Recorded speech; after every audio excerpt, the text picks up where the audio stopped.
حضرت انس رضی اللہ تعالیٰ عنہ کہتے ہیں کہ ایک مرتبہ رمضان المبارک کا مہینہ آیا تو حضور نے فرمایا صلی اللہ علیہ وسلم، تمہارے اوپر ایک مہینہ آیا ہے جس میں ایک رات ہے جو 1000 مہینوں سے افضل ہے۔ جو شخص اس رات سے محروم رہ گیا گویا ساری ہی خیر سے محروم رہ گیا۔ اس کی بھلائی سے محروم نہیں رہتا مگر وہ شخص جو حقیقتاً محروم ہی ہے۔ یعنی اس میں کون سی رات ہے؟ وہ والی لیلۃ القدر کی رات۔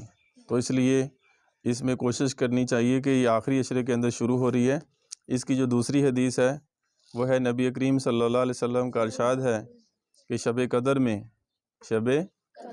جبرائیل علیہ السلام ملائکہ کے ساتھ جماعت کے ساتھ آتے ہیں اور اس شخص کے لیے جو کھڑا یا بیٹھا اللہ کا ذکر کر رہا ہے اور عبادت میں مشغول ہے